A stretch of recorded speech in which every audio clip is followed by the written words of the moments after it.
I I gotta say, I find it partially hysterical that the whole way that you and I got connected was our mutual friend Julie was on the podcast not that long ago, and when she had posted on her Facebook that she had been on a podcast called The Finch Show, somebody commented and said, "Did you talk about finches?" Exactly. I saw the name and I said, okay, it better be about finches. And it occurred to me in the 2 years now that I've been doing a podcast called The Finch Show, I don't think the subject of finches has ever once come up. So that might be false advertising. I don't know. I wonder how many people stumbled across my podcast thinking that it is bird related, and so far it hasn't been until now. So I'm sure during some podcast search for bird people, they probably do type in bird podcast, and it's possible your name does pop up yeah, there. yeah. Because the funny thing is, if you go to certain places, I think like iTunes is that way, and you just type in search the Finch Show, my podcast comes up as well as a bunch of podcasts about birds. And I Okay. always found that slightly funny. I'm like, well, yeah, with a name like that, you don't really think about oh gosh, I guess the origin of your last name until it becomes a Google search thing, and then you're like, oh yeah, that's Do you right. know how powerful finches are, though, in the biology ornithology world? A I do finch is a not. pretty big bird. You should know. Yeah, tell me all about Well, it. I'm interested. Charles Darwin, that was what he studied for 14 finch species at the Galapagos, and that's our theory of natural selection. So finches are pretty powerful in the biology realm. Wow. And in our area, commonly they're kind of the common bird. So I'm sure you've seen them. If I don't know if you have a bird feeder or not, but there's goldfinch. So you might have noticed goldfinches. They're smaller, and then other finches. A lot of people call finches and sparrows the same thing. Oh, those are just the sparrows. But finches have a conical beak to eat seeds. Mhm. So if you like seeds, then there's your finch background. Sunflower seeds. I have a bird feeder out. You typically put thistle seed in it. Okay, and goldfinch love that. Oh, they love it. We've also, the nice thing is we have a koi pond in our backyard, which is a great source of enjoyment for the finches. I kind of love it when I get up every morning, get my coffee, and look out the window, and they're bathing themselves in the Huh, waterfall and taking drinks from the pond. And it's just kind of this whole little like finch and fish sort of biosphere going on in our backyard. It's pretty cool. nice. So the koi are probably too big. The birds don't try to eat them or anything, No, no, or vice versa. yeah, some of our biggest koi are about 4 times the size of one of the finches. So there's not a lot of. I'd be more worried about one of the fishes attempting to steal one of the birds because they think it's food. Sure. Well, do you get raccoons then, or other animals? We've been lucky. We don't get raccoons. And the worst thing that koi pond owners run into are blue heron, Okay. who love to come in. And we've been really, really lucky. And as you know, from living in this Freeport area, we have several wetlands around here Hmm. where they are frequently. I see them driving by or hiking or something like that. And we've been really fortunate in 7 years that not a single one has flown overhead and gone, oh, that looks good. Because a See, lot. so you say that you're lucky, and I would be lucky if a great blue heron landed in my backyard. I would love that. I would put koi fish just to attract the great blue heron. Well, it's always a matter of perspective, right? Like, Sure. we've got some fish back there that we've had for 6, 7, 8 years. We've got named for them. And to wake up one morning and look outside and see a blue heron standing there with one of them in their mouth, I'd just run out there with a baseball bat and be like, get out of here. Oh, no, I would get my camera. So, as sort of a background, how did this originally become a thing for you? Well, in college, I went to Northern Illinois University, and I took well, even back, my first day, I was a computer science major. And I knew I've always loved biology, and I changed my major after one day, that my first day of college, and I said, I'm going to go into biology. And so I took some random biology courses, and one of them during my last year, was birds and mammals. And I took it for the mammals. I had zero interest in birds. I thought I wanted to be a veterinarian. I wanted to study mammals. And when I took the course, I just fell in love with birds. My hearing changed. I was able to identify all these sounds that I never knew existed when I wandered around campus, and the diversity of birds. Now I think mammals are just boring. They're that's part of the mammal aspect. They're camouflaged, different shades of brown and tan, which is fine. But when I saw the tremendous diversity of birds, I just fell in love. And then there's a thing we call the spark bird. And sparkbird is the bird that got you into birding. And for me, it was one of our first field trips, and there was an osprey. So I don't know if you know what those look like. Oh yeah. But they're a bird of prey, and we were in our hike with our classmates and our teacher, and we looked up, and he just said, he told us to be quiet and looked up, and there was an osprey with a fish in its talons eating right above us. Oh wow. And I said, there's a giant bird right above us. And ever since then, it just kind of became a game, because you want to see what else is out there. Mm-hmm. Yeah, ospreys are amazing. I think it was about like 5 or 6 years ago I went down the rabbit hole on those, only because the military had unveiled a new troop carrier, flyable troop carrier that could, it had props, but the wings would turn and it would turn into a helicopter and land. And it was called the V-22 Osprey. I thought, what is an osprey? Now, normally a lot of these planes, they name after birds, Right. The eagle and that kind of stuff. So I Googled osprey and ended up like, all of a sudden it's like 2 a.m., and I'm just reading about ospreys, and they're a beautiful bird. They're absolutely gorgeous. They are. Mm-hmm. Yeah. And they're the only fish they're in their own family, the only species that fall into this fish eating bird category. They resemble eagles, they resemble other birds, but they're in their own taxonomy for ospreys. So they're very unique, and they have 2 talons forward, 2 talons back, and they're only ones that dive fully into the water to get the fish. Whoa. And then they turn it around to make sure the fish is aerodynamic when they fly away. Oh, so wow. If you want to Google pictures and videos, look up videos of osprey hunting. Wow. How do they compare size-wise to like a bald eagle? Bald eagle, smaller. Bald eagle would be, I know the bald eagle weighs about 8 pounds. Osprey would probably be half that, maybe slightly more. I don't know my measurements.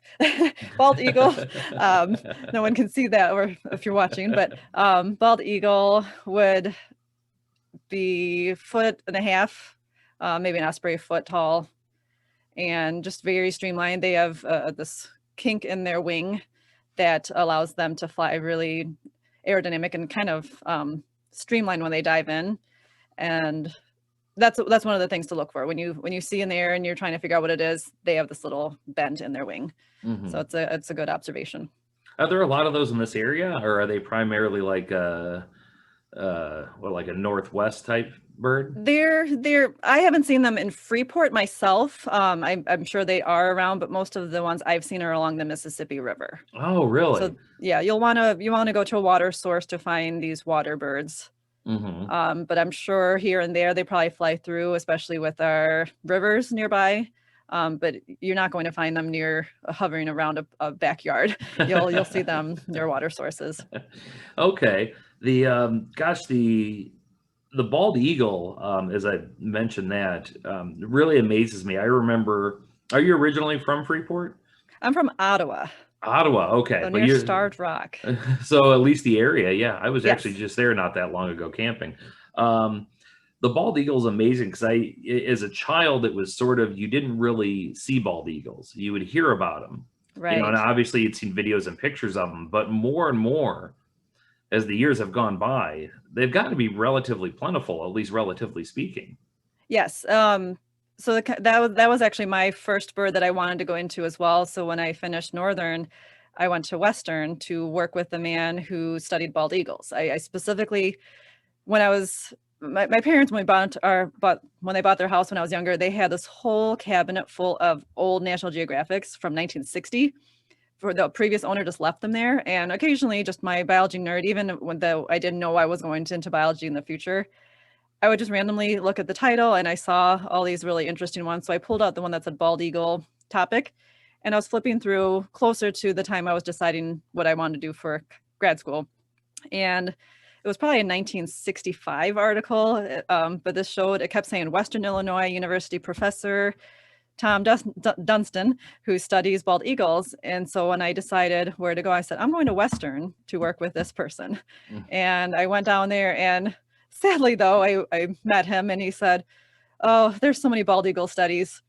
I want to work with you, but let's do something else, not bald eagles. So I was like, I came specifically to work with bald eagles. I ended up working with pelicans, and I hate to say with, I studied them. So most of my research was driving to the Mississippi River and counting the number of pelicans and ospreys. And he did say also count bald eagles, but it wasn't focused on bald eagles. So at that time, the numbers were growing. Mississippi River is the place to go to see the huge numbers. But the longer I've lived in Freeport, I see bald eagles around here. I mean, they're in Crape Park. They're at the Wetlands Preserve on 26. They're currently being evaluated to be removed from the Endangered Species Act or actually removed. I haven't actually made concrete evidence of that, but they're close to being removed because the numbers are back up. That is great. So, yeah, but a lot of people don't like them. What? Well, personality-wise, I hate to give personalities to birds. That way we don't want to really personify them. But they do steal from other birds. Like if an osprey just hunted a fish, the bald eagle will take it. So I think a lot of people think they're bullies. There are individuals who are afraid of birds of prey in general, especially if they have pets. So they think, oh, this bald eagle is going to take my pet, my cat. They're opportunistic. So a lot of people think, no, I don't like them. They don't necessarily put them at the high, majestic pedestal. And you probably heard the story that Ben Franklin never wanted the bald eagle. And that's actually a myth. He never quite said bald eagle should not be the national bird. It was kind of reworded. He just said, I don't like them, kind of the story. But he said, the wild turkey has a little more personality. That's better. So he didn't quite say bald eagle shouldn't be, turkey should, but they kind of said that kind of story behind it. But yeah. Well, turkeys are the best. That just like perfectly seamless thing, because turkeys are by far my favorite bird, even though my last name is Finch. I love turkeys. They're absolutely amazing. I'm a member of the National Wild Turkey Foundation. Have been for a number of years. And I wish I could speak on turkeys from a scientific standpoint. I really don't think I can. I mainly know them from hunting them. That's how I got into them initially. Sure. And the kind of like the bald eagle, the success story of conservation with those has been incredible. I remember being about 7 or 8 years old. I don't remember. My dad came and woke me up at like 5 a.m. He was so excited. This was here in Freeport, Illinois, because there was a turkey in our backyard, which was akin to seeing a dinosaur. Oh, like all birds are dinosaurs. Yeah, well, right. But I mean, in terms of being able to see one in real life, like you knew what turkeys look like. You ate one every year for Thanksgiving, but there was an actual turkey in our backyard, and now they're everywhere. They're everywhere in this area. It's so fantastic to see. Yes. Yeah. A lot of times they're just crossing the road, and if you hit that would damage your car. Yeah. But I do watch a lot of people stop their car, of course, to not hit them, but just to be in awe. They just see how big and bulky their bodies are, and the little babies often trailing behind them. Right. They're beautiful. But imagine seeing them at your feeder. I've a few friends of mine have sent me pictures of turkeys on their bird feeder. That is cool. Yeah. I wish I could do that. It always amazes me, and this is the way just sort of the outdoor life goes with these sort of things, where people will send pictures of them like in town over in Kiwanis Drive, like a whole flock of them just crossing the street, and then there will come a nice, good Saturday morning, and you're out in the blind at like 8 a.m, and for 6 hours, nothing. When you're actually looking for them, you can't find them. When you're driving down the road in your car, you slow down because they're crossing the street, Right. They do. They're such a fascinating bird. And there's nothing cooler, I think, than, situations where I've been in the blind and you've done a turkey call, and way off in the distance, you hear a gobbler answer. Yes. I mean, it makes your hair stand up. It is just one of the cool, whether or not you ever actually end up seeing them or have a successful pursuit or hunt on one is completely to the side. Just that pure sound of, because they make such a distinct sound. Right. Bird world. Yeah. Oh yes. Yeah. That gobble's pretty unique. Same thing with the ring-necked pheasant. That's a pretty strong bark sound that you would hear. Often I think is that a frog. So that's a nice thing for some birds. You can hear their call or song and know exactly what it is, where then there's the majority where they all sound so similar. And I think that's why I love that part of the chase, the game. And you kind of have that same thing as a hunter. But your description is actually showing that you might want to learn more about birds. You have Okay. this little excitement behind you. So I often say birding is the gateway drug to other things, because the more I got into birding, I got into plants, because you start to learn about the habitat that the birds want. So for me, I like to share that. I don't quite use that phrase for if I'm talking to kids, but I say birds open the door to nature activities, because it's very easy to teach about birds, and then you can kind of get them out into nature. That makes a ton of sense. They're because it's all connected, you Oh, know. yes. There are the interesting thing, and again, I'm glad you're here because you can answer this for me, because I have no idea what I'm talking about. But the interesting thing about turkeys is how much of a pack mentality they have. Is that common amongst different bird species, or does it vary quite a bit from one to another? It's going to vary. So the turkey family group, grouse, chicken, turkey, pheasant. There's a few other ones like rails. They tend to be in that kind of that family where that body size is bulky, and they're not good for long flights. They can take flight, as you've probably seen the birds, but they're not migratory. They're too bulky, too heavy, but they can definitely fly to get away from predators. Many birds are flock oriented or gregarious. There's a group word, but then there's solitary birds. I mean, there's some birds that are very solitary, and they even have that in their name, solitary sandpiper. Blackbirds can be solitary, that you might find them flying in flocks, but then when they have their family unit, they tend to be just with their family. There's safety in numbers. So a lot of them tend to be in flocks like that. It kind of would depend on the species that you're looking at. Because I thought it was this was going back like 3-4 years ago. I remember I was turkey hunting with a friend of mine, and we were in a blind, and we had been calling, and they would occasionally respond, and every time they responded, you could tell they were getting closer and closer, and eventually out of the tree line comes a group of, I want to say, about 7 or 8 turkeys, mostly hens, and about 2 toms. Okay. And one tom you knew was the alpha. Like he was a big boy. He had the full display and everything going on, and a smaller one behind him looked a little scraggly. Excuse me. And we were bow hunting, and my friend took a shot at the big tom, nailed him, and I mean, it flopped and went down instantly. The crazy thing about the story is the other tom that was behind him immediately hopped on top of him and began pecking the living crap out of him. Huh.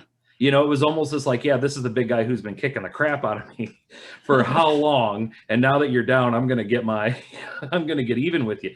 And that was a dynamic, at least in my very amateur mind, in the animal world, is something you would see more out of mammals. You know, that sort of pack mentality, alpha versus beta. You know, because you don't think about that when you see like finches or, you know, sparrows or anything like that. Well, some of it too is related to the mating pattern. Many birds mate for life or mate for season. But then there's a group that's polyandry. So poly for many, andry for males. So there's only a few. That one's kind of rare, where one female for multiple males. Because the benefit of that, she still has to lay the eggs herself. But there are also many groups that are polygyny or polygyny, so many females. And then there's another group that's promiscuous, like hummingbirds. They will just fly around and mate with whatever, and then the male will leave, like the female's on her own. But the turkey group, the wild prairie chicken group, and then a few other related, they do something called Lex. And they actually have this. So I'm not quite 100% on turkeys, but I feel like they are in the polygyny or promiscuous group, maybe more polygyny because they have that unit. But I think the male will mate with multiple females. And so who knows who the father is in that group, but the females tend to work together to raise the offspring, and the males might be nearby. But as far as the rest, I'm not quite sure if they help with the nest building. I think it's 100% females. So that could be that story where those 2 males might have sired some of those offspring. So it's hard to say for that one. But the Lex is interesting because they actually have this breeding ground. So some grouse do this, and they all just kind of go in this area, and the males just display and dance, and the females watch, and they just say, that one, no, I don't want that one, that one. And it's just mating. And then the males leave, and the females have future eggs that they'll take care of for themselves. That's kind of like humans in their 20s at the nightclub, you I know? was gonna, yeah, equate that to a dance club. Yeah, Yeah, they get in their Ed Hardy and their Axe body spray and primp, and they have the pretty women much. decide that one or that one, and they make the women do all the work too. Like Yeah. that's, I mean, come on, you know.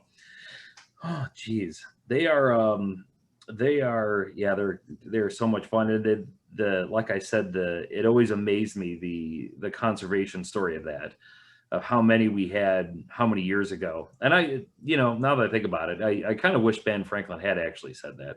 That would have made me really happy if he'd have thought the turkey would have been like the bird. How different would American attitude been if our national bird was the the turkey instead of the He bull? definitely put down the bald eagle. He Uh, implied it should not be the bald eagle, but mhm. yeah, Well, they are bullies, but then again, most alpha predators kind of are. I mean, lions are that way. Hyenas right.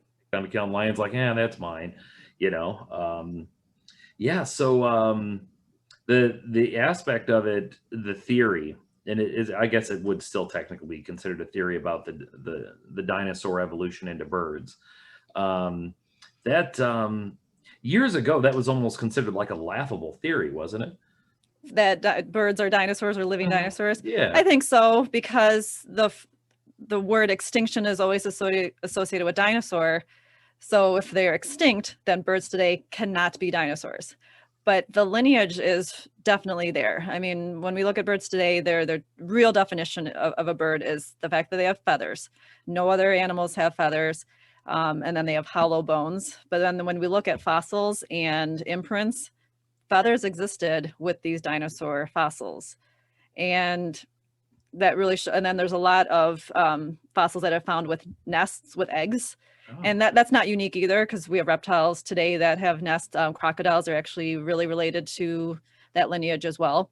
um, yeah, many bird group or biology birders, they will definitely favor that dinosaur bird lineage. Hmm. And then you kind of say that you look at a bird like a cassowary. I don't know if you've ever seen one of those. No. um, That's a cool one to look up. They look like a dinosaur. They're about the size, maybe slightly smaller than an ostrich.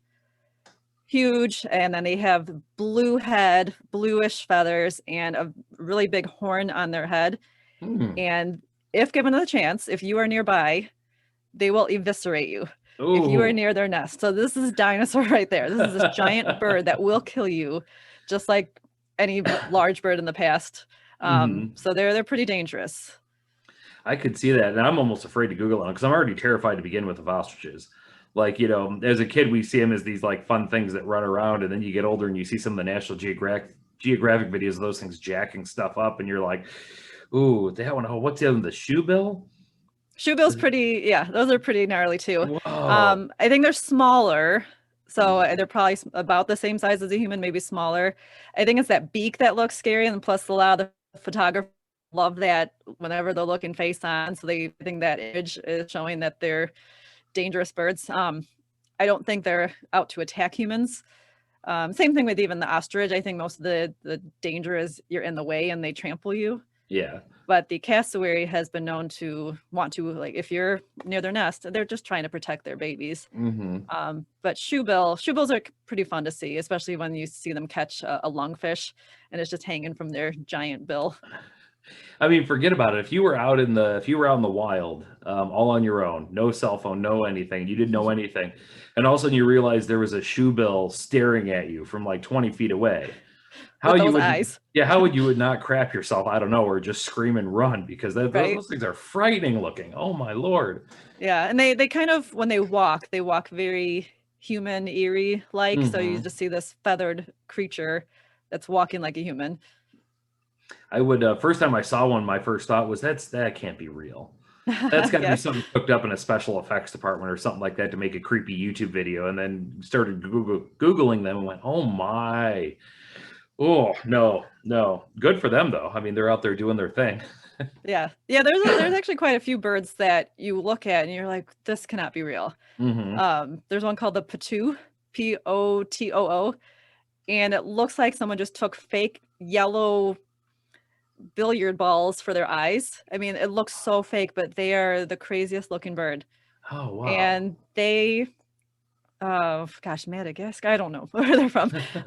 But they are so good at behavior when a predator or a threat comes nearby, they will keep really still and they look like a tree branch Hmm. and they'll close their eye. But those eyes just look, they're googly eyes. I mean, that's another one. If we're keeping track, you're going to Google cassowary and you're going to Google patoo. Yeah. The well, even the flamingo. Like flamingos are so common in our culture in terms of knowing what they look like, but if you'd never seen one before, and then all of a sudden you saw one, you wouldn't know what to think. Right. You know, there was a story. There was a gentleman by the name of Winfield Scott Hancock, who was a general in the Civil War. But prior to the Civil War, he was, I want to say he was like a lieutenant or captain or something in the pre-war army, and he was stationed down in Florida. And so him and his wife moved down there. He was like a quartermaster or something like that. And his wife, like out there were marshes out beyond the back door of their house. And in the early morning hours, his wife had spotted several flamingos, which she had never seen before, had never even heard of. And in her panic, she thought they were Native Americans. She thought they were Seminole Indians who were getting, I mean, we could get into like education and whatever else. Okay. You know, just the reaction of seeing something like that you'd never seen before, Yeah. you know, I mean, now we have plastic ones you can put in your front yard, but yeah, your Right. initial first contact with that would almost be like an alien species, you know? And I feel bad for the flamingo because in a way I feel like all these decorations are tacky Yeah. and it takes away the majestic beauty of them. And a lot of people don't even realize they fly. They fly Mhm. in flocks. And when you see the huge flock of flamingos flying, I mean, and that's a good image of a dinosaur. And the same Mhm. thing earlier with the great blue heron. When they fly, you just picture a dinosaur, like a Mhm. pterodactyl or something flying by. Well, flamingos have become a character, you know, Yes. that's unfortunate because just like, you know, there's one thing when there's like a, you know, one of those Pixar animated movies and there's a flamingo character, or like I said, we see the yard. I stretch the yeah, I feel terrible calling them decorations because I don't feel they're decorations, but because they're just god awful ugly. But then you watch like National Geographic footage of them in the wild and the way they move and the Yeah. way they fly, and they're just absolutely gorgeous birds. Yes. What would there be any in like I said, I'm asking because I'm an idiot. Is there any evolutionary advantage at all to evolving pink feathers that way, or other than to Well, easily identify each other? the pink feathers has nothing to do with their genetics. If you look at baby ones, they're white. Mhm. They get the pink because of the food they eat, the Oh, algae. really? So kind of like if we Oh. and or like any person who fed their newborn baby a lot of sweet potato, the beta carotene gets into their skin. It's harmless, it's just the pigment. So if even us, if we eat a lot of sweet potato every single day and anything with beta carotene, we will turn slightly orange. But not pelicans, flamingos, when they eat algae, there's this pigment that's similar to the beta carotene that will go into their feathers. Oh, so that's And not feathers genetic at is all. no, feathers is Whoa. keratin, like hair color or nails. So it just picks up that color. Oh, okay. That's interesting because I'd always wondered that. I'm like, why would they possibly evolve to be, you know, pink unless they didn't have any natural predators and that way they could spot each other in the Right. Everglades? But that's interesting. Oh, okay. Is Yeah. that Yeah, does there's that no benefit to being that pink in terms of camouflage. yeah, so you're just sticking out like a sore thumb to any predators that are out there. Right. Are there a lot of bird species that do a similar thing?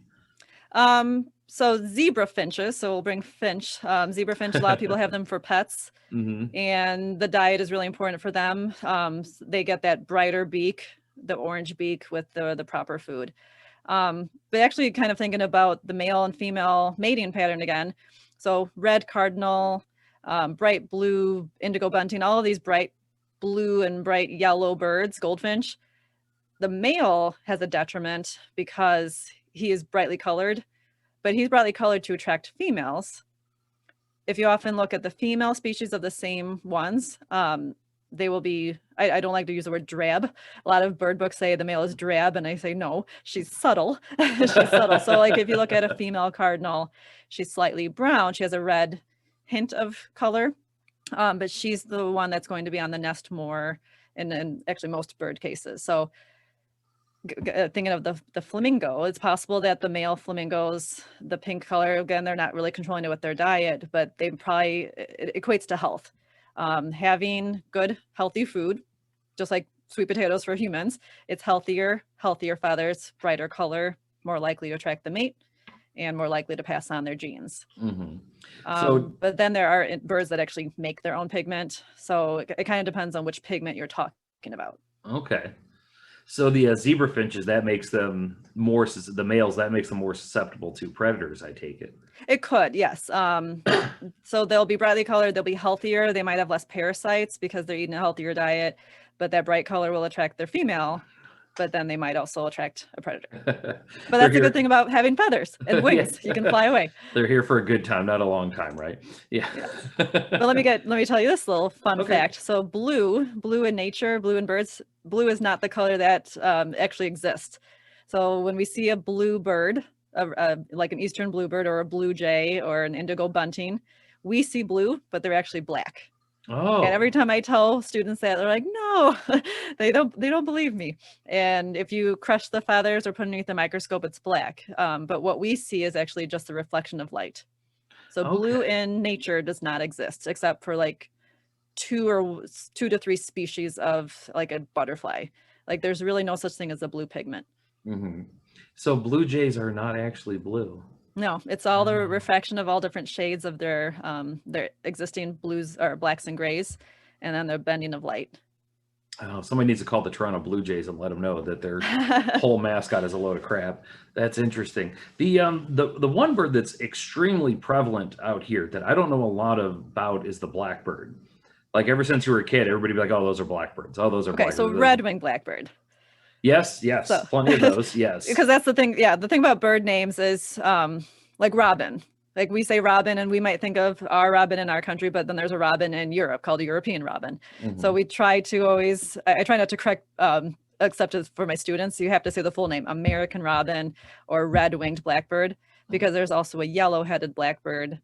And then there's a grackle, which is technically a blackbird, but the name is grackle. So I just wanted to clarify which blackbird, which I assumed was the red-winged blackbird. No, red-winged blackbirds, yeah, but we have a lot of just plain blackbirds that ever since I was a kid, everybody just called blackbirds. So that could include grackles, that could include cowbirds. Cowbirds have a brown head, so they're actually called brown-headed cowbirds, but their bodies are all pretty similar and they tend to be on the ground. They're ground feeders. Starlings, European starlings, if you think of those are actually introduced. I can tell you that story. But they're kind of black in color, but then if you look at them in different light, they're iridescent and have like almost sequins.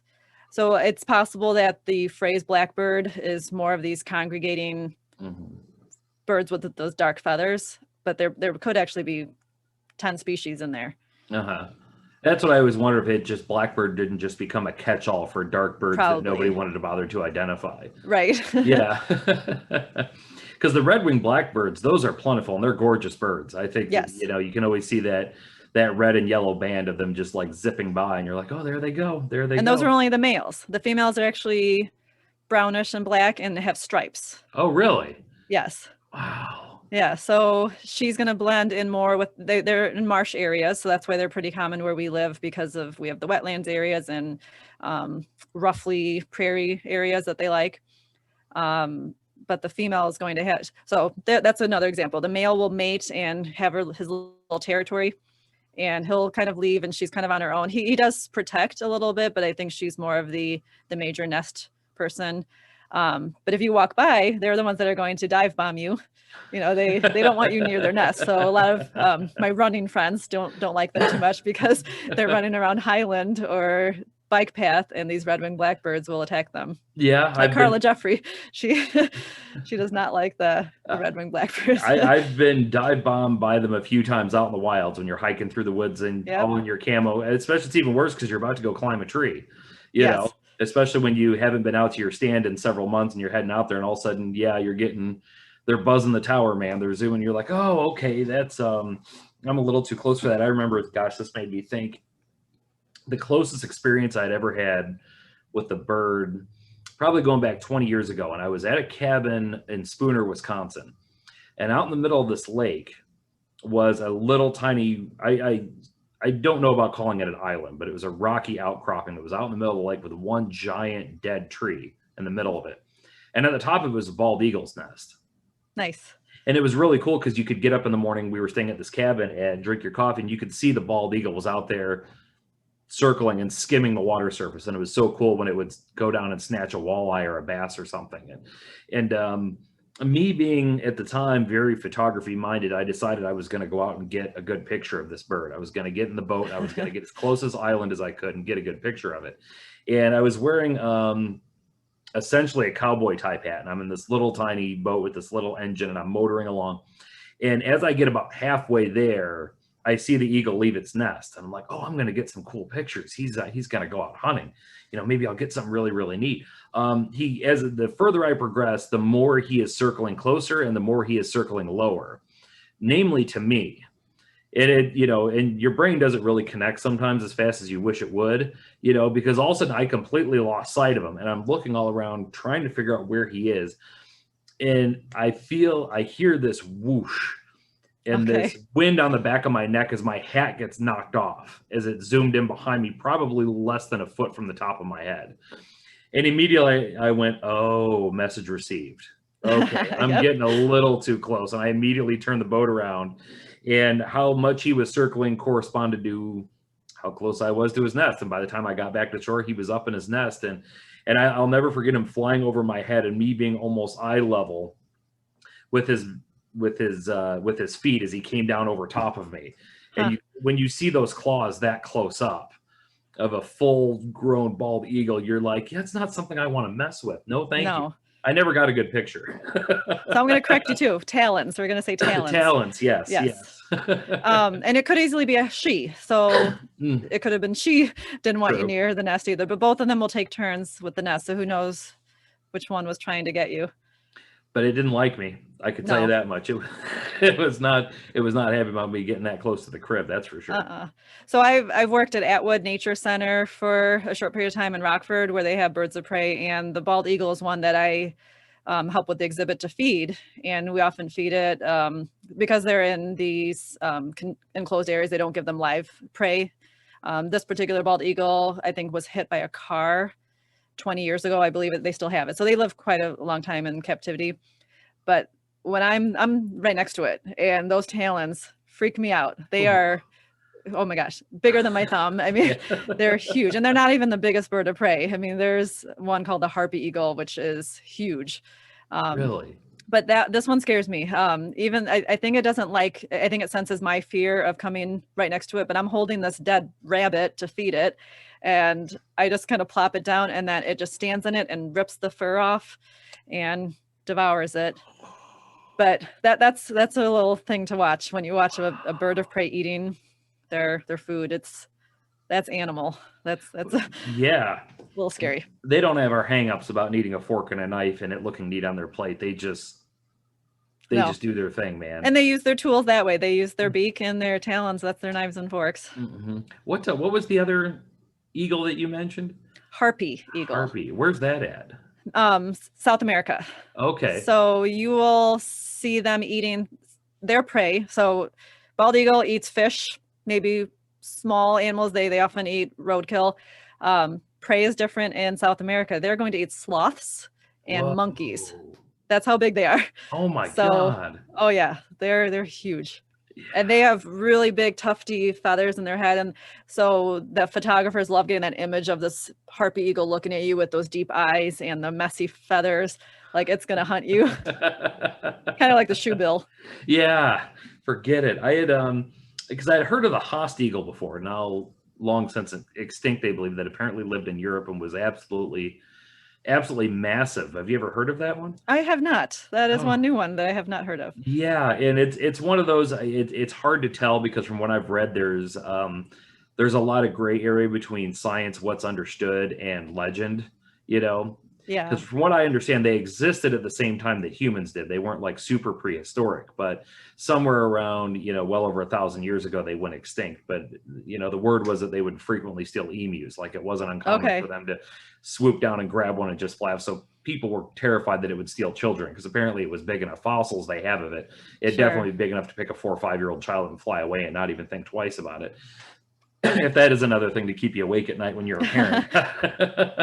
Yeah, one of my favorite images is always showing the comparison of a human with all the prehistoric birds and other creatures.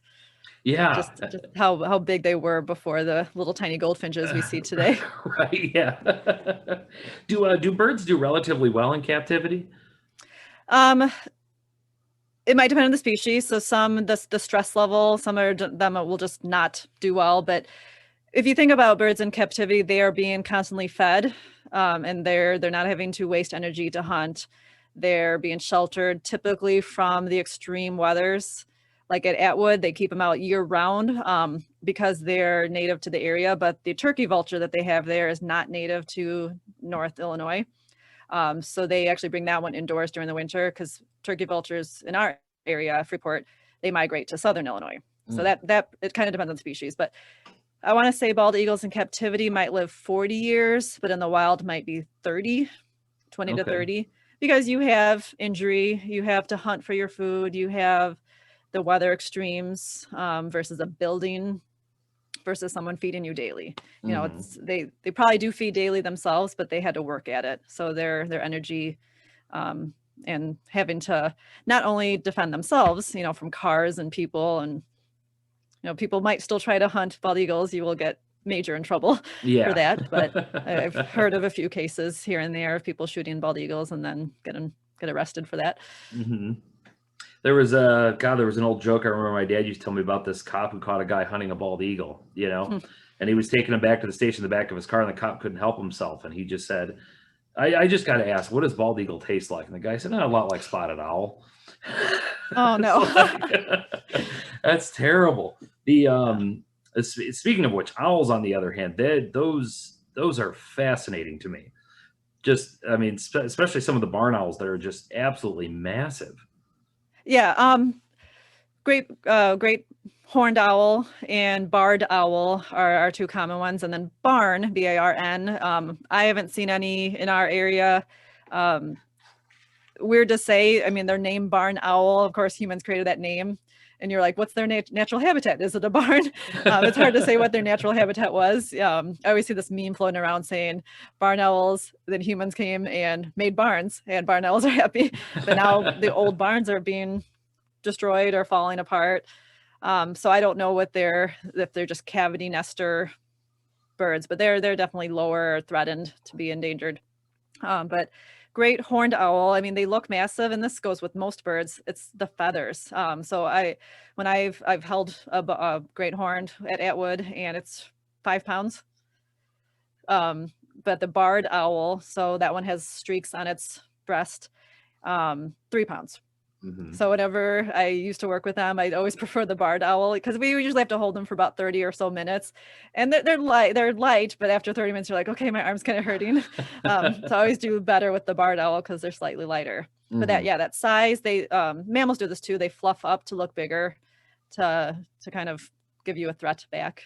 But those are talons that you do not want. I accidentally, so we wear our gloves, but I didn't hold the owl properly enough, and it only walked off my glove into my arm, and the talon just sunk right in like butter. Oh, so it wasn't actively attacking me, but just by walking on me, that's how sharp they are. So I cannot imagine pissing that owl off.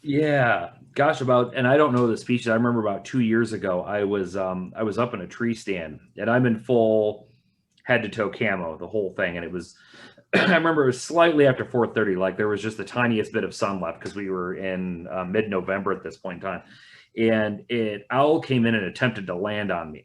Apparently it didn't realize that I was a human. It thought I was a tree, and I saw him coming in, and I thought to myself, surely he knows that, you know, I'm a human, like he doesn't think I'm, and he kept getting closer and closer, and he probably got about 5 feet from me and pulled up and put his talons out towards me, and I had to put my arms up and wave off. And I've never seen a bird just like, it went like, oh my God, and it just like, you know, flapped really hard and peeled off. But again, same thing with the eagle, seeing those talons that close, and just like, whoa, no. Yeah, people who work with eagle nests or owl nests, they have to wear a helmet, and I don't even know how good that is, but you'd rather have the talon attempt the helmet versus your own skull. Yeah, forget it. I remember it was so neat as a kid. It was really, really neat when you would get to go for a hike in the woods and you could find an owl pellet. I remember I had one of those in a mason jar in my room for a long time when I was a kid, because I was just fascinated by the concept of it.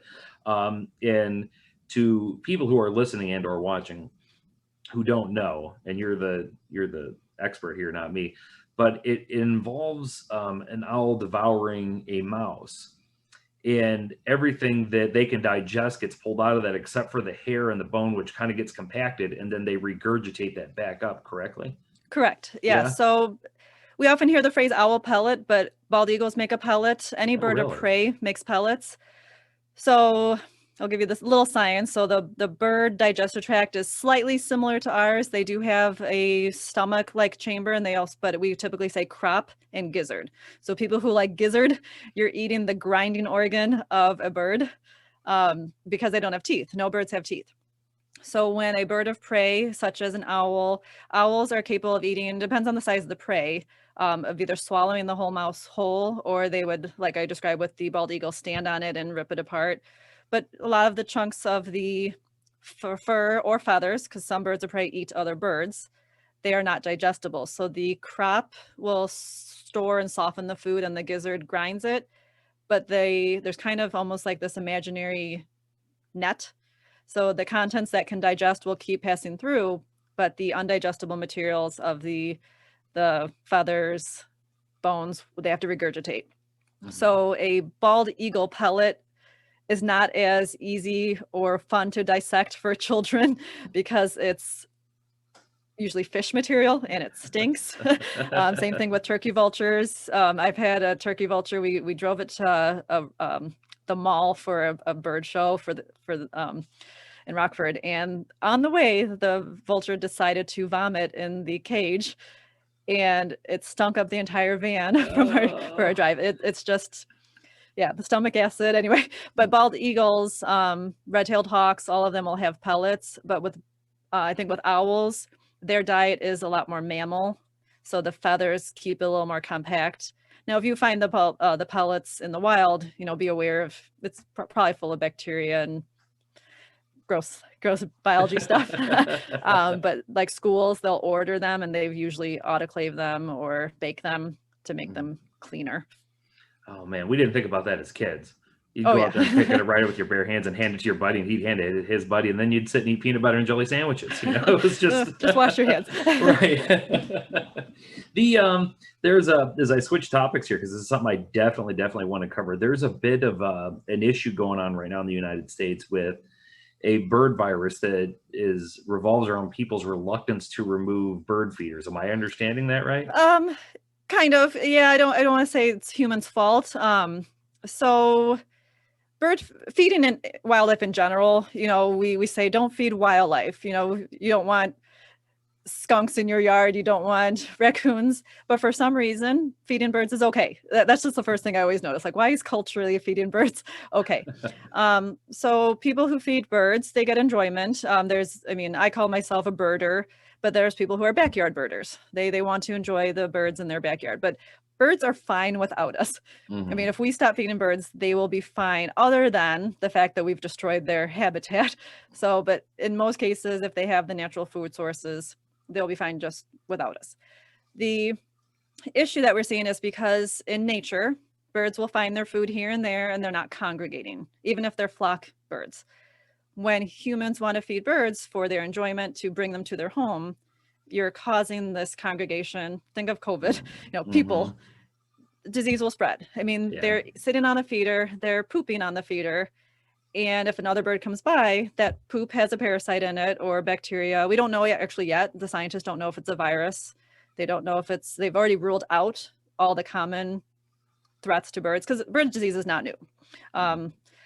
The problem, though, is if people have their feeder and do not clean it, then the next bird will get possibly that parasite, or we're just having that congregation.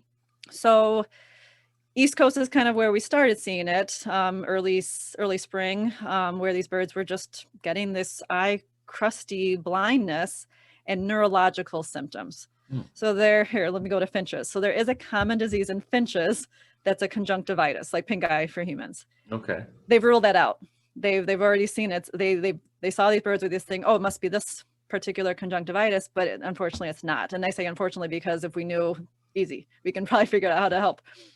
But they're seeing it in birds other than finches. And I don't even know if finches are afflicted right now. They're seeing it in the blackbird starling group, grackles, robins. And robins tend to not actually be feeder birds.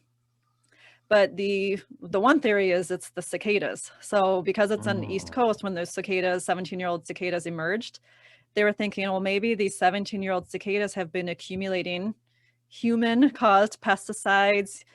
Humans are, I don't like insects, so I'm going to spray my yard with these chemicals. And these burrowed, hibernating cicadas have been accumulating these toxins in their system.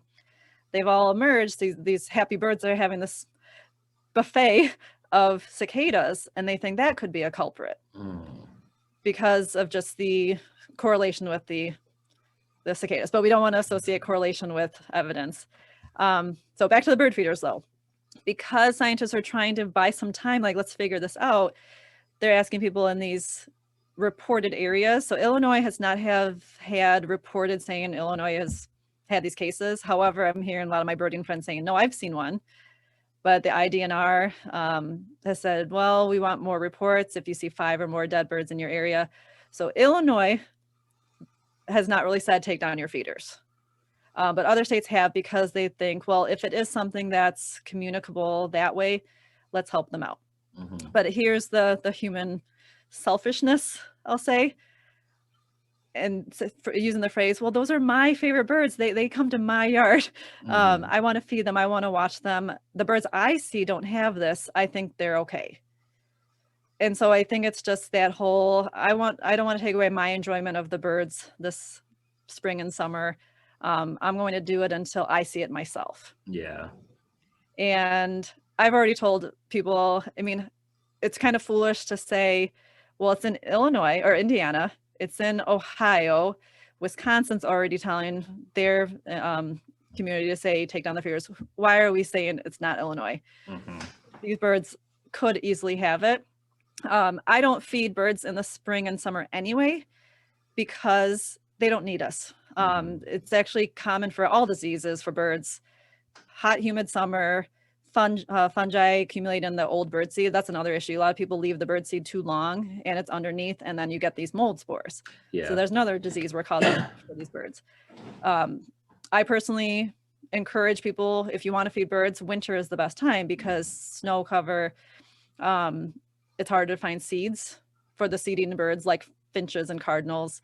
But you really, with native plants, if people plant native plants, these birds will find food just fine. So I think it's that selfishness, but also not knowing that birds don't, or not recognizing that birds don't need us. I think they feel, well, what if I don't feed them, they're going to starve. No. And actually, in this time of year, they're eating insects, not seeds as much. That's and that's so true. And that's, gosh, that reminds me, that goes right in line with an issue that DNRs have been dealing with across the country for years when it comes to feeders for white-tailed deer. Sure. That's the whole reason why they're illegal, is because, when you're dealing stuff with like CWD, chronic wasting disease, any spot that you make where they're going to congregate, disease is going to spread.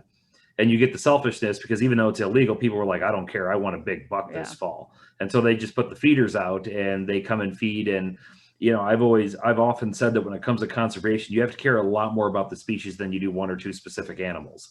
Yeah. Like it has to be a broad ranging, and if we all work on this together, otherwise, we're potentially damaging, things for a long term, and generations down the road won't be able to enjoy it the way we do. So we have to take some stewardship over that and get involved. Speaking of deer, I'm hoping I'm doing this right, because somebody told me a long time ago to do this, and this is what I've done. Is in the fall, whenever I'm deer hunting, when I get a deer, now deer have a lot of tallow on them, a lot of really waxy sort of fat. It's not like normal mammal fat, like, pig fat or beef fat. It's this really kind of waxy sort of substance. Okay. Somebody told me years ago what they do, and I started doing it, is I end up freezing it, saving it, and then I thaw it out and I dice it out really small. I throw it out in the yard in the winter, and the birds go nuts for it, especially the finches. They just, because it's just like pure protein to them. And it's at a time where they're not having a good, from what I'm told, it's, not a good time for them to be able to find food, because, everything's buried. And so to have this like fresh protein source out for them, they just go nuts for it. Am I doing them a disservice, or is that okay? Well, suet. A lot of people have suet feeders. So Hmm. that's this big block of, I believe it's beef though. So it's Okay. probably similar, this fat that is a solid white, almost like lard. And some people make suet out of lard. So I believe the deer tallow could be similar, especially if you are seeing them devour it. I think they probably smell the fat part. And the time of year you said, when was it? You were Usually winter, dead of winter, like winter. January, February. So they do get their fat reserves built. These are likely non-migratory birds because the migratory birds have already flown away because Hmm. if they're migratory, they're not going to want to load up with too much because they do have to be able to lift themselves off. They do get thinner when they get to their migratory lands.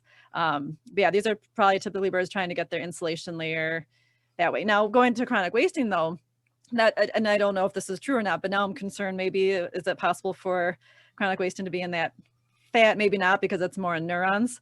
But what if there's a crossover to the birds? Yeah, I honestly had never thought of that before. The problem is that right now you're in sort of this don't know fear thing. There is yet to be a confirmed case of CWD crossing species. Like Okay. that has Yeah. been one of the big concerns is that because if you get a deer, you can send a sample of the tissue into the DNR, Illinois DNR, and they'll test it for you. And I've heard many instances people who have shot a deer, sent a test in, sent a sample in to be tested. By the time they get it back and find out it was positive, they've already eaten half the deer. Eden. Yeah. So there's yet to be a confirmed case, but there's always that fear that at some point there's going to be a dam break. Well, Something's going to evolve. it's the same Mhm. type of pathogen as mad cow disease Yeah. Hmm. and leads to Creutzfeldt-Jakob disease in humans. So it Yeah. is possible to Yeah. cross over. Yeah. Anytime I've sent a test in, I have never had me or my family or any friends eat a single ounce of that meat until I've gotten a test back. Because even though there hasn't been a confirmed, case of it yet, I don't want to be patient zero. So, Right. that's my belief on it. Now, if Um, it follows the same as the other, it's a prion, then it should only be in nervous tissue. And nervous tissue is, yes, probably throughout the body, but less so in the muscle itself. So I mhm. guess if you're not devouring the brain of the deer, then maybe you They do. they love that up in Wisconsin. Apparently, they love Oh, taking okay. the brain and soaking it in beer and then like Yeah. grilling it or cooking. And I'm not a fan. I'm not going to do it. No. Um, so to people who love birds, people like I say, backyard birders, what is the best thing they can do for the birds in their yard that allows them to enjoy them but isn't detrimental to the species? The best thing is planting native plants. That will bring the correct food and habitat for these birds. Um, I we've turned I call our yard a yarden. So, because we've converted a lot of our grass area into just native prairie plants. So we've kind of just extended, so it's less to mow. But I've Nice. seen multiple species of birds just enjoying our kind of like the thistle. We have coneflower that is the thistle for the goldfinches, and they just plop right on our native plants and eat that all summer. So that is the number one best thing. The other thing too is hummingbirds. They get that nectar, that pure nectar from the flowers. The hard part with hummingbirds is they do migrate pretty early where no flowers are blooming. So having hummingbird feeders is probably important for these birds to get that boost of sugar since they just migrated from South America and Mexico. But you have to keep those clean as well. Get moldy pretty quickly, and the hummingbirds get this swollen tongue and they starve to death. And Uh, people sometimes leave their feeders out year or a week, especially in 90-degree temperature. It's already spoiled by the end of the day. So if you're going to feed birds, you better be responsible. But if you are going to feed birds, having native plants and feeders, or native plants only, or making sure that you clean your feeders, ideally as much as possible, but I think once a week is probably good, maybe more so with this outbreak. But if you see the waste droppings of the birds, scrape them off. Don't leave the bird food at the bottom of the feeder. And if you have a bird bath, that's actually pretty important for birds to have a water source, but that too needs to be cleaned yeah, because they do defecate in that as well. So yeah, yeah. the number one best thing for birds is native plants and protecting habitat. So ensuring that our prairies that we have less of in our prairie state, Mhm. keeping them protected because it's a stopping ground for a lot of bird species too. They might not stay long, but they need to rest. And if you have zero prairie, they don't have a place to really stop and rest for food. So we need to protect what we can. I like that idea. I might turn half my backyard into prairie. You should. Less to mow too. That's that's maybe it's just me, but I kind of look at it. I look at our American society where we have this thing for like these perfectly manicured lawns, and still for the life of me, I don't understand it. Like we spend all this time putting down fertilizer and pesticides and Yeah. mowing, and just so we can have short plants to look at, and I don't understand it at all. I really don't. But I And do suck it. up your time to mow. It takes Yeah. up all your energy, and you don't. I don't know how many people look forward to mowing. Yeah, me neither. I certainly don't. No. I'm very glad that my oldest is 18 and does the majority of it. So go get him, kid. Yeah. Yeah. When you look, I mean, when I look at my childhood and I see the cars, and this is kind of a sad thing, but you see all the insects on your car that are dead from when you drive around. You don't see that as much anymore, and it should be frightening. You know, Yeah. we look at our cars not having as many dead bugs on them, which means there's less insects. Hmm. And then the backyard's full of fireflies. We don't see that as much. No, we And that's don't. because they're being killed by the pesticides. Fireflies, lightning bugs, they lay their eggs in the ground and they emerge late summer. But if we've killed them all with these pesticides, they're not emerging. We don't have that pretty firefly insect. And then the other thing too is we have too much light pollution. Yeah. A lot of people have the little backyard lights. I mean, they go to bed and the lights are still on. These fireflies have to do their blinking to attract their mate. And if the mate can't see them, or they get confused by their own light, they're not going to lay eggs, and that means less fireflies. Yeah, that's true. We're you and I probably both remember being kids, and in the summer, like late July and August, your backyard would just be full of them, Yes. just full of them. And now it's like I'll Yeah. sit on my back porch, and it's like you'll see like one or two, maybe three around. And Right. that, yeah, it never occurred to me that wow, that's a heck of a lot less than it used to be. Yeah. That's too bad. Excuse me. I've heard people say that you shouldn't rake your leaves in the fall because that's where insects lay their eggs, and that's what the birds like to eat in the spring. Have you heard that at all? Is there Oh any yes, truth to that's that? true. That's definitely true. Yes. So this one you have to kind of use your judgment though, because of our sewer municipal systems. If you don't rake your leaves, then there's possibility that they accumulate and then they clog our sewer systems. The better thing okay, so you can leave some and maybe mow the leaves to mulch them. Yeah, there could be some insects that are mulched as well or chopped apart. But the leaves themselves, I mean, if we think back to pre-human, where we're all just deciduous trees, maples and oaks and everything, the leaves are part of that ecosystem. The leaves fall and they break down, they provide nutrients to the soil. These are nutrient-rich soils. We are now removing the leaves, which are nutrients, so we can add fertilizer to our grass. Like, we're not getting that connection that we've just removed a free fertilizer for our lawn, because a lot of people don't like the mess of when the snow comes down and melts. Now you just have this brown mess, but let nature take its course and let decomposition occur. But going to the insects, a lot of them are a lot of caterpillar species. Their eggs or larvae have basically go through a little dormancy and survive the winter. And then going back to native prairie plants, so a lot of native prairie plants have these hollow stems. There's insects that survive the winter in them. So they'll emerge and then, yes, be future food for other species. Okay. So, yeah. That made a lot of sense to me, and I was, for the last couple of years, I was really hoping it was true, because I figured it kind of got me out of the what I call the last round of raking, like I would early. Yes. Because we have these huge trees in our yard, and they just, I mean, it would be like this huge blanket of leaves if I didn't. So I try to get some of it, but towards the end of it, and same thing like you said with fertilizer, because it felt the same way to me. You know, years ago when I was in high school, I worked for a landscaper, and we'd mow a lot of yards, and you'd have people who would always want to have the clippings bagged and out of there. But on the flip side, spend all this kind of money on fertilizer for their grass. And I would think like, well, just don't bag it. Right. Like just let it sit and decompose and it'll put its nutrients into the soil and then it's free and you don't have to pay for it, you know? Right. Yeah. Yeah, you can compost it. That's actually one of the best things to do too. Compost it and add it to your own compost. Use it as a mulch. So take those leaves and just, if you have a landscaped garden, take those leaves and protect the plants that you're trying to use the mulch for. It doesn't replace the wood mulch that some people use, but it still works because it'll break down eventually too. And you might Yeah. have healthier plants. Yeah, for sure. That's interesting. Well, we are excuse me, up against the clock here. We're just about out of time. Is there anything that you'd like included or want to say on the way out? Hmm. About birds or in general? Anything, you name it.